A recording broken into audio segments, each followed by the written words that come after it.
وجعان قد كده، واحنا قلنا نخمس في عيون الناس ونلبس خرزة زرقاء، بس هنعمل ايه؟ محدش بيسمع الكلام. بصي، خدي الحجاب ده حطيه تحت المخدة ونامي عليه وهتبقي زي الفل. يومين بس وتعالي. هتعملي كده بس لما نوصل. هاي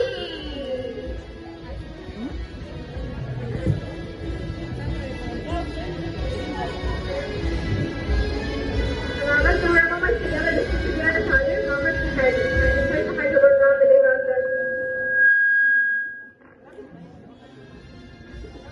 طب خلاص تعالي نروح للدكتوره روان بنت خالتي، الدكتوره بنت الصيدليه اللي هتقولنا نعمل ايه وناخد رايها.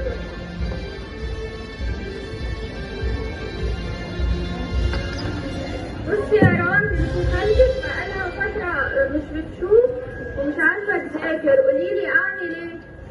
ازيك يا خالتي؟ الاول عامله ايه؟ الحمد لله يا حبيبتي. اكبر غلط عملتيه انك سويتيه، وكمان رحنا للست روز وعملت لها حجاب وكمان ما كانش حاجه. اكبر غلط عملتيه انك سلمتي نفسك للاوهام. ايه اللي خلاكي بس تصدقي ان العلاج هناك؟ اعمل ايه يا بنتي؟ ما انا غلطت، كفايه تاثري بخالتي. الفكرين دول عايشين على صوت الناس وجهلهم، وانت لما تروحي تتعالجي هناك انت كده ماشيه في طريق غلط خالص. برايك يعني هو الكلام الفاضي بيعالج؟ لا اكيد، لسه اعمل ايه؟ لو عايزه العلاج بجد روحي، لو عايزه العلاج بجد روحي للطب والعلم وسيبك من الوقت. قربي المايك، قربي المايك، قربي المايك. تمام خلاص انا هروح.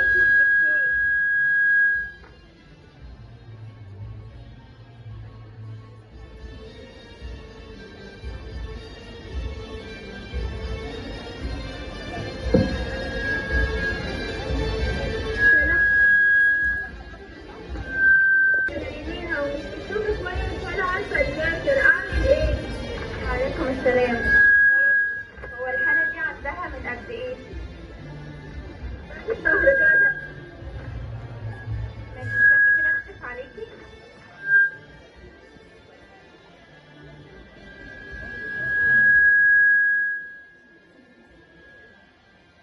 طيب انتوا عندكم حد في العيلة نظره ضعيف؟ بابا. تمام. طب في حاجة معينة مثلا كنت بتعمليها آخر فترة فاكرة إن هي ممكن تكون أثرت؟ كانت كتير الفترة اللي فاتت، بس كانت كتيرة جدا. ماشي. طيب احنا عشان نتأكد ايه اللي موجود في عينك بالظبط لازم نعمل أشعة. خدي الورقة دي وديها عند مركز الأشعة وهتيجي تنزليها.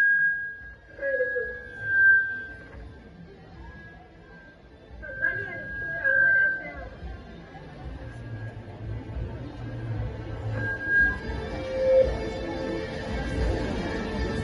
ماشي. هي طلع عندها جلطة في العصب البصري، بس ما تقلقيش، هكتب لها على دواء هيخليها كويسة. بسم الله.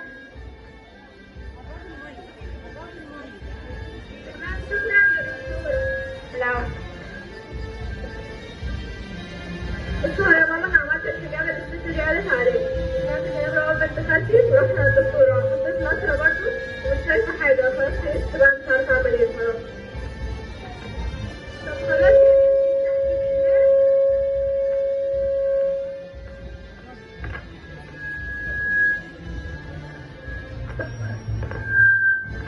بسم الله.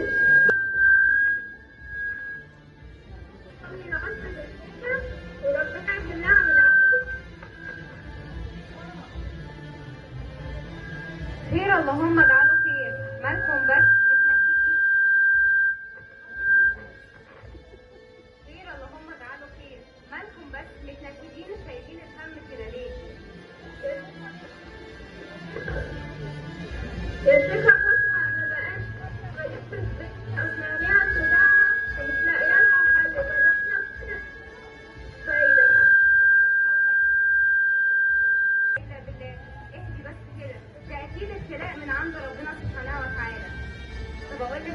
حاجة، تعرفي إن ربنا سبحانه وتعالى بيشاء من وقت للتاني إنه يبتلي العبد المؤمن بابتلاء يمكن يكون صعب شوية، بس ده مش عشان حاجة وحشة، بالعكس تماما، ده عشان يختبر صبره وقوة إيمانه وقوة تحمله. فانتوا بس عليكم إنكم تصبروا وتسلموا أمركم لله وتدعوا كتير، وأهم حاجة تاخدوا بالأسباب وتعملوا اللي عليكم، وما تقلقيش، ربنا هو الشافي المعافي، ربنا يشفيها ويعافيها يا رب. شكرا يا شيخة على النصيحة دي، جزاك الله خيرا.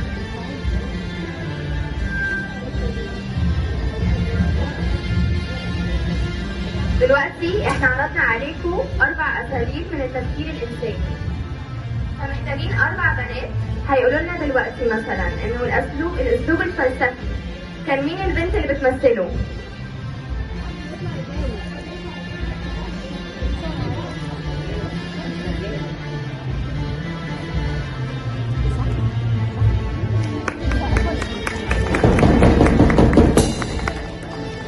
طب والاسلوب الديني كان مين بيمثله؟ عايزين حد يجاوب.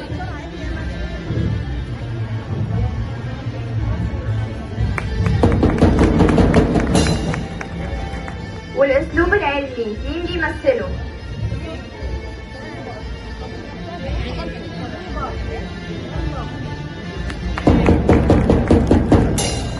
والاسلوب الخرافي؟ صح.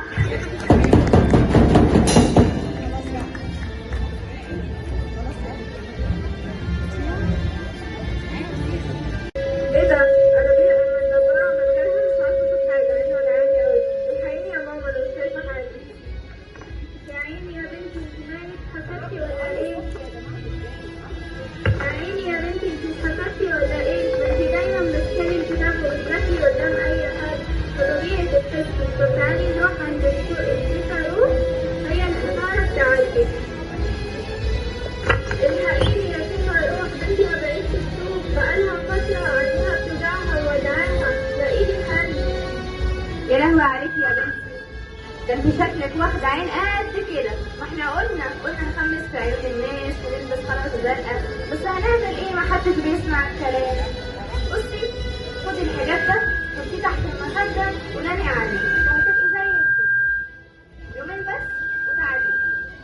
هتعملي كده بس لما نبطل. هاي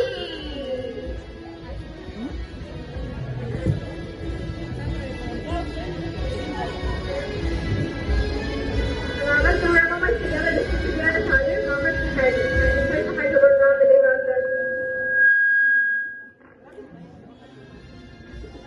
طب خلاص تعالي نروح للدكتورة روان بنت خالتك، دكتورة بالفلسفة، هي اللي هتقولنا نعمل ايه وناخد رأيها.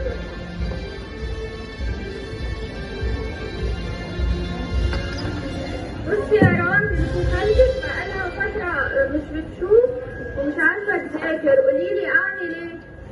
ازيك يا خالتي الاول، عاملة ايه؟ الحمد لله يا حبيبتي. اكبر غلط عملتيه انك سابتيني.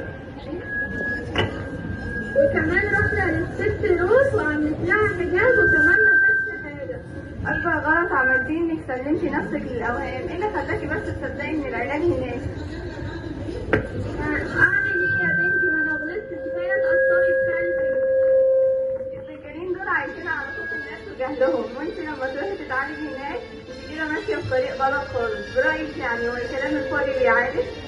لا اكيد، لسه اعمل.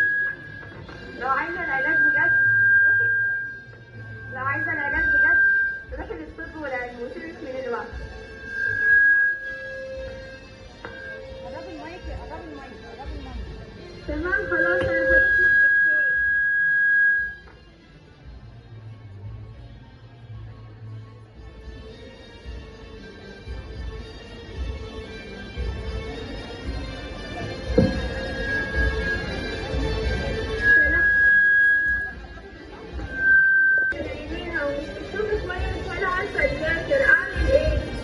عليكم السلام. هو الحالة دي عندها من قد ايه؟ شهر كده. ماشي، استني كده اكشف عليكي.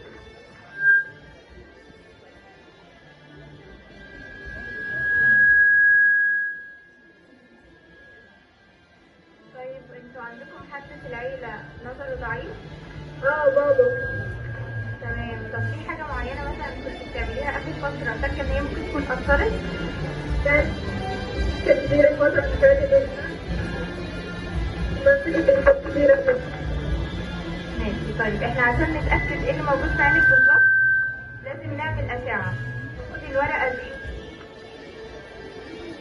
وديها عند مركز الأشعة وهديك النتيجة.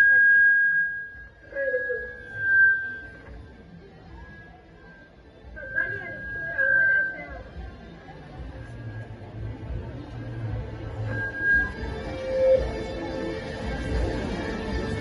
ماشي. هي طلع عندها جلطة في العصب البصري بس ما تقلقيش، هكتب لها على دواء هيخليها كويسة. بسم الله. تمام، شكرا يا دكتورة. العفو. بصوا يا ماما، أنا عملت الحجاب اللي الست دي قالت عليه. سمعت إن هي ضربت بنت خالتي ورحنا للدكتورة، حطيت نشرة برضه ومش شايفة حاجة، خلاص حيثت بقى مش عارفة أعمل إيه خلاص. طب خلاص يا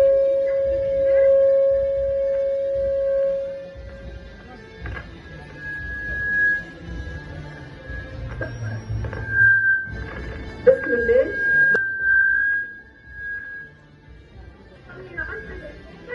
وربنا يحلها من عنده.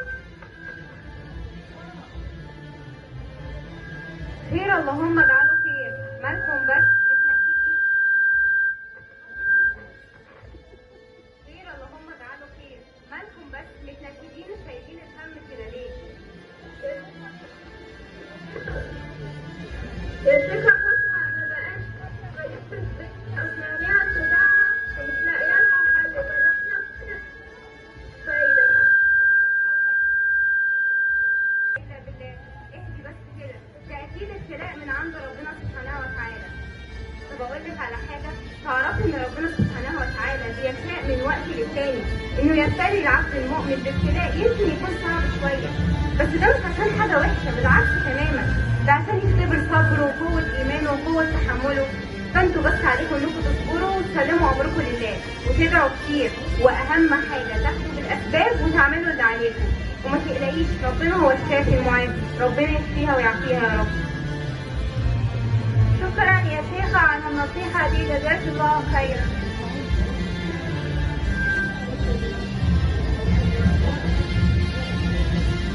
دلوقتي احنا عرضنا عليكم 4 أساليب من التفكير الإنساني، فمحتاجين 4 بنات هيقولوا لنا دلوقتي مثلا انه الأسلوب الفلسفي كان مين البنت اللي بتمثله؟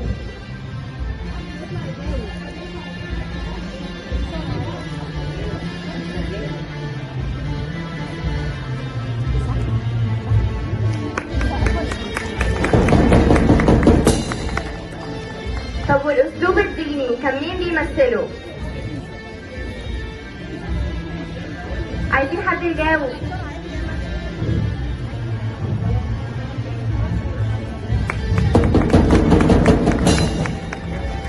والأسلوب العلمي مين بيمثله؟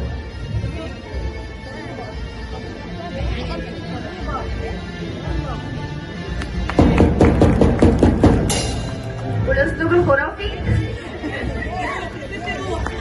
صح.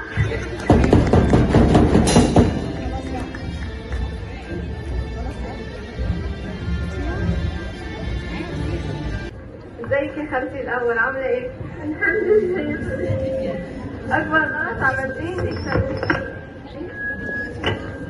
وكمان رحنا للست روز وعملت لها حجاب وكمان ما كانش حاجة. أكبر غلط عملتيه انك سلمتي نفسك للأوهام، ايه اللي خلاكي بس تصدقي ان العلاج هناك؟ أعمل إيه يا بنتي؟ ما أنا غلطت، كفاية تقصري بكلبي. الفكرين دول عايشين على صوت الناس وجهلهم، وانت لما تروحي تتعالجي هناك انت كده ماشية في طريق غلط خالص. برأيك يعني هو الكلام الفاضي بيعالج؟ لا أكيد، لسه أعمل علاج بجد؟ روحي. لو عايزة العلاج بجد روحي للطب والعلم وسيبك من الوقت.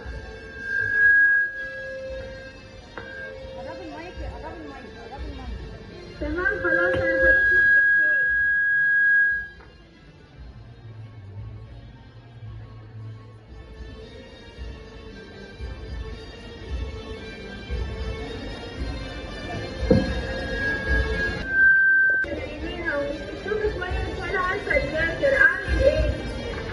السلام.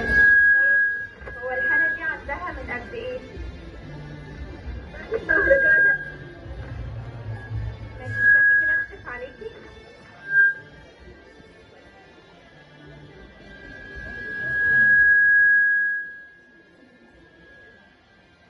طيب انتوا عندكم حد في العيلة نظره ضعيف؟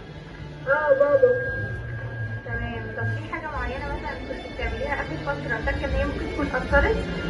كانت كتير الفترة اللي فاتت بس كانت كتيرة جدا. ماشي. طيب احنا عشان نتأكد ايه اللي موجود في عينك بالظبط لازم نعمل أشعة. خدي الورقة دي وديها عند مركز الأشعة وهديك النتيجة.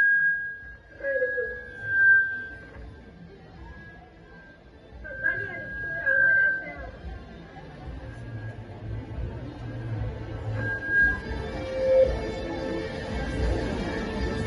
ماشي. هي طلع عندها جلطة في العصب البصري بس ما تقلقيش، هكتب لها على دواء هيخليها كويسة. بصوا يا ماما، أنا عملت استجابة للست اللي قالت عليه. سمعت إن هي بقى بنت خالتي ورحنا للدكتورة، حطيت نشرة برضه ومش شايفة حاجة، خلاص خلصت بقى، مش عارفة أعمل إيه خلاص. خير، اللهم اجعله خير.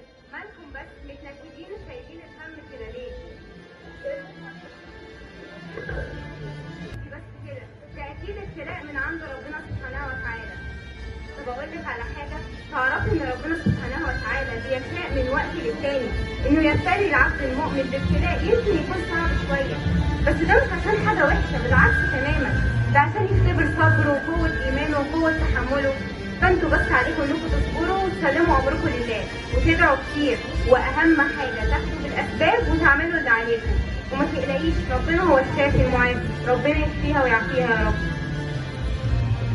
شكرا يا شيخة على النصيحة دي، جزاك الله خيرا.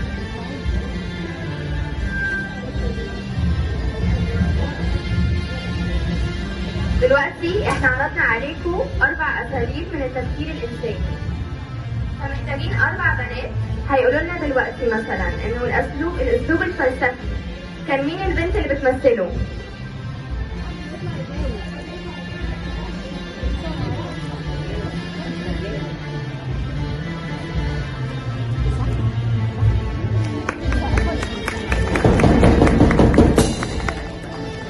طب والاسلوب الديني كان مين بيمثله؟ عايزين حد يجاوب.